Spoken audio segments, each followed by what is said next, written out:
is a country able to move forward without the gains that they have made in national resilience getting eroded. You can see some of the countries in the region that are considered to have fairly low capacity in resilience for a number of issues. Next.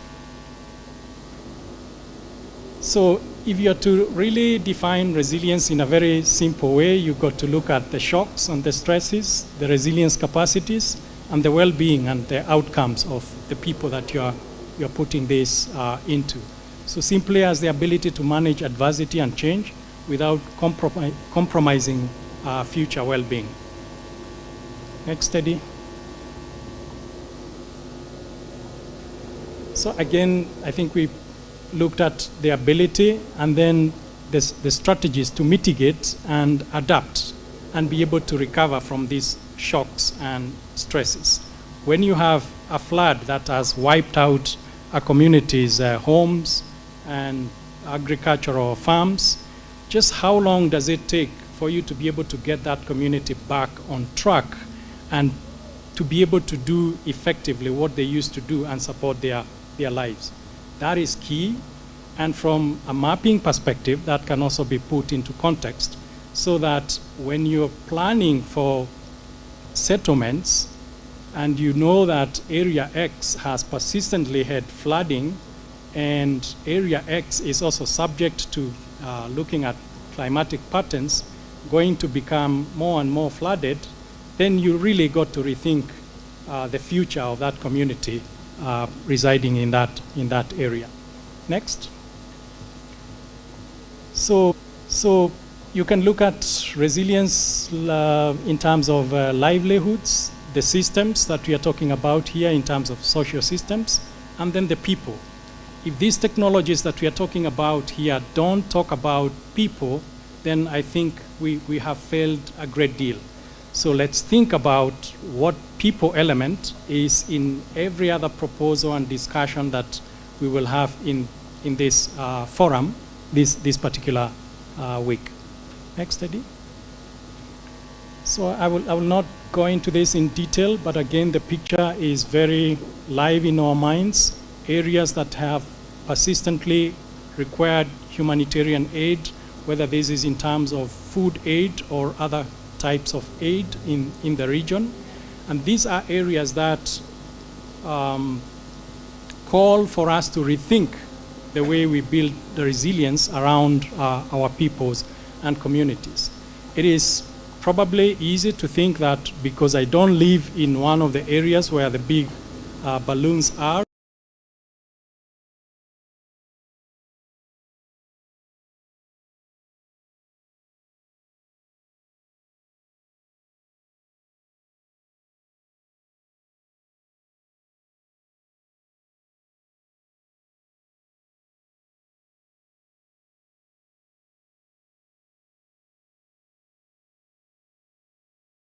or whatever currency are going to be used for other development issues if we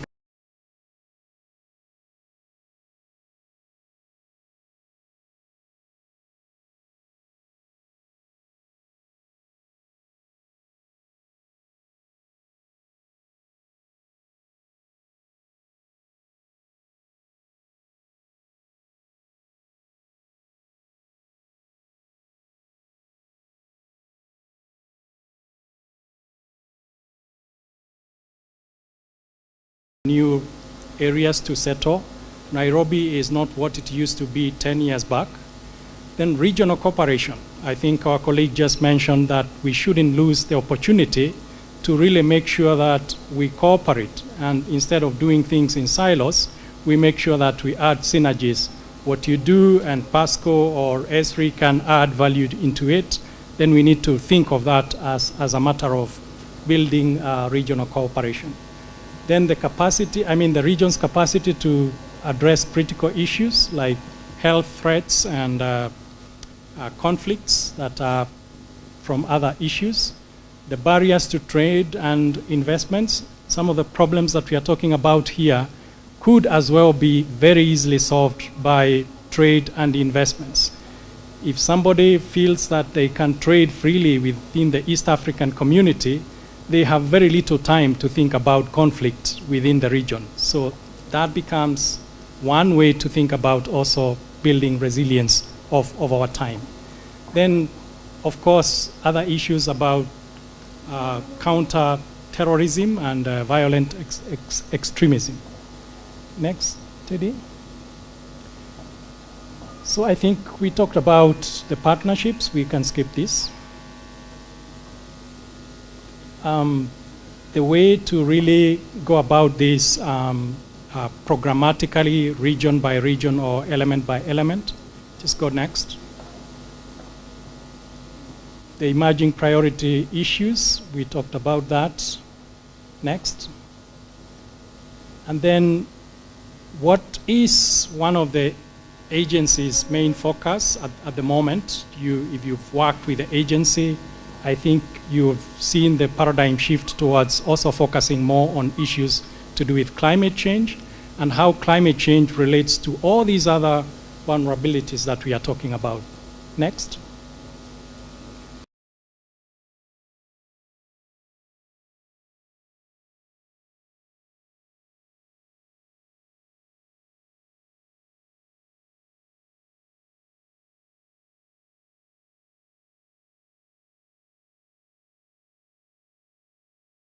Approach, and then what is your part? What is your agency's part in?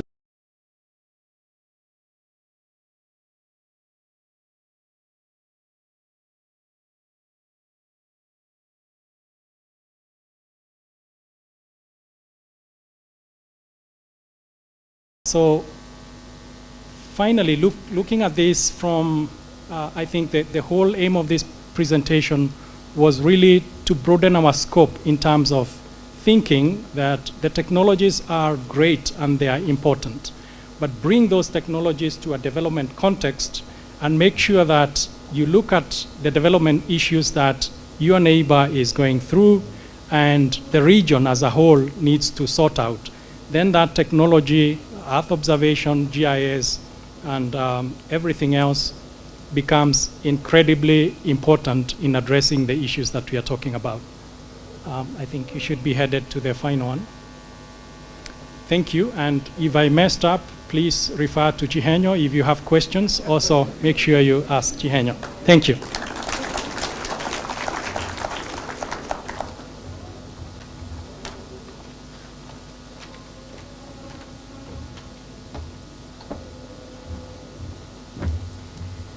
Thank you, Robinson. You have been a very good substitute, and I thank you. I would like to have another applause for the presenters, please. Yeah, as we applaud, let's also look at the key things that we have had to take from the session, and that from Esri, David mentioned about power of spatial data, and that there are various applications available at global level, but also now reaching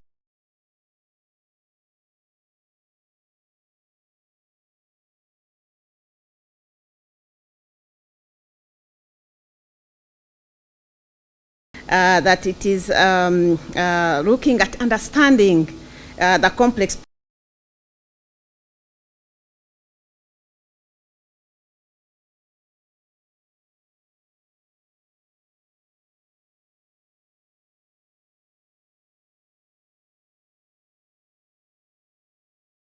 systems, but also the environment system. That the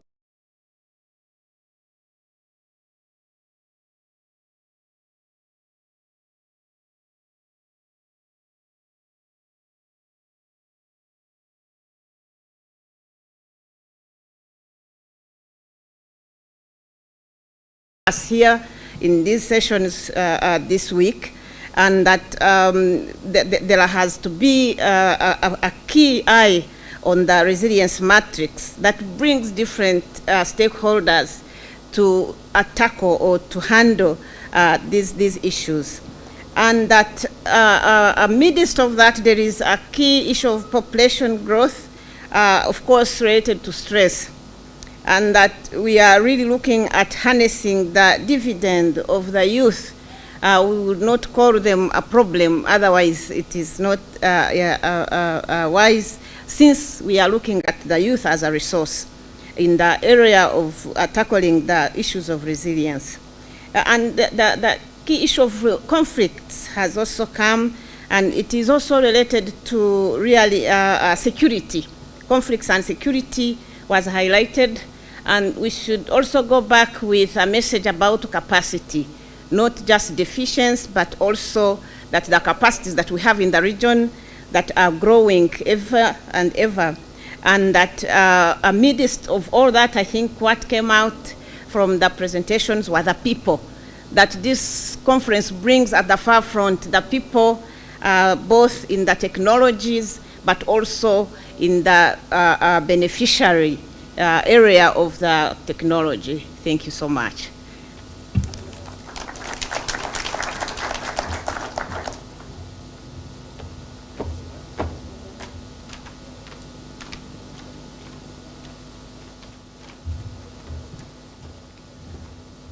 Thank you so much, everyone that has been making the presentation. Ladies and gentlemen, we've run something like 40 minutes or so late. I wish to announce that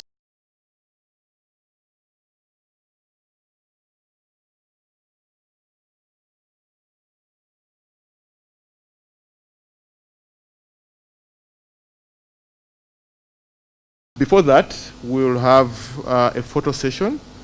We need to have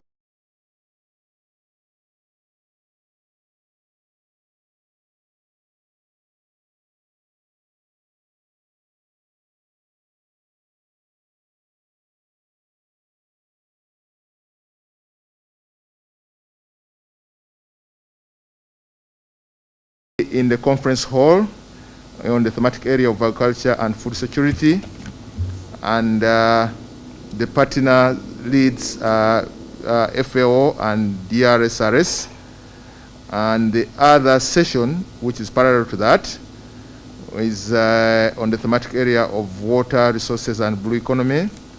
The partner leads on Digital Earth Africa and GMS and Africa.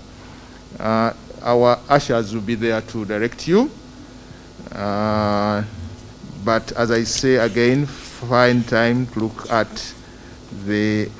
join the booths and see that many items that are being showcased. We'll go for lunch after those sessions. Then again in the afternoon, we move straight to the other parallel sessions. And we have geo-innovations in health. That will be in the conference room. And that will, the leads are there, Open Hub Mapping and Kenya Space Agency. Then at the same time, we have another session. And that one will be in the B7 training lab, where we shall have to showcase the geospatial web map services. And the lead there is the GMS and Africa and our good friends from Makerere University. And that will mark the end of, we shall have a break at around 4 p.m., followed by time for exhibitions. Then it will mark the end of day one. I want to invite my colleague Stella to just guide us through the photo session, then kindly help us move to the break, so that we try to catch up on the time lost. Thank you so much.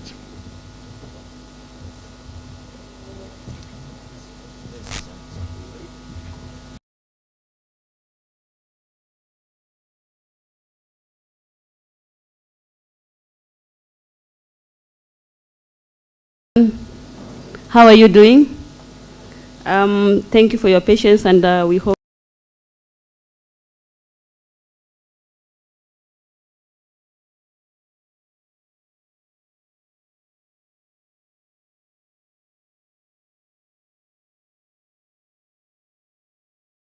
one photo. This is a good view. Standing here, this is a good view. I think we can take one from this side, and then I'll request our guests at the front row to remain behind as our team, other guests to go and take tea.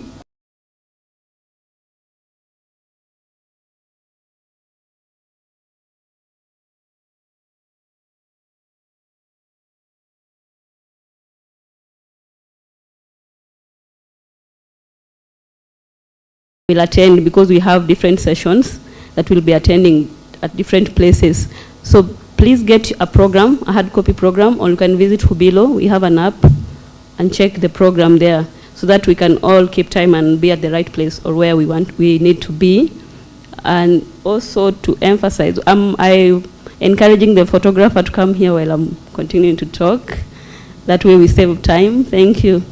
So in case you are lost somewhere, please find anyone with RCMRD, not name tag, but it's a work badge, and you'll get your assistance. For now, we encourage that as we are heading to the tea, while they're coming, taking the photos, the guests from behind the first row can go ahead through the booths. We have an exhibition. We go through the booths. I'm giving you direction towards the health break area or coffee area. So you'll walk on this side through the exhibition booth. That's the exhibition booth. Please find time, walk at each booth, and experience wonderful things, more of our expanded knowledge of what has been told here. Get to know the different partners at the different booths.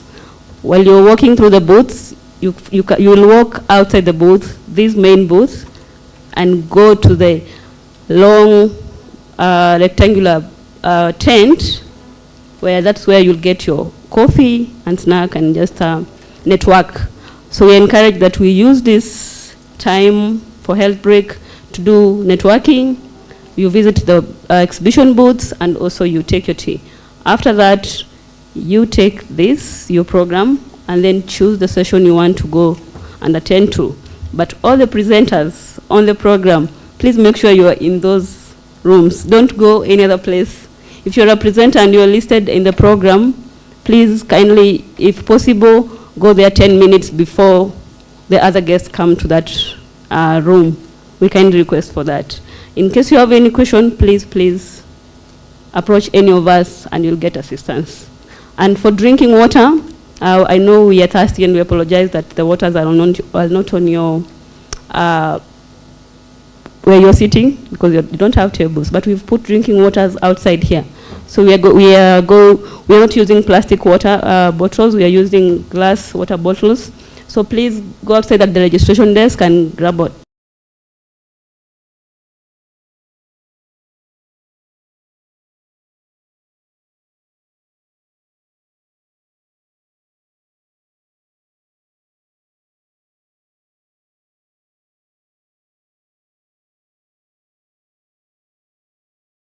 To go have a coffee.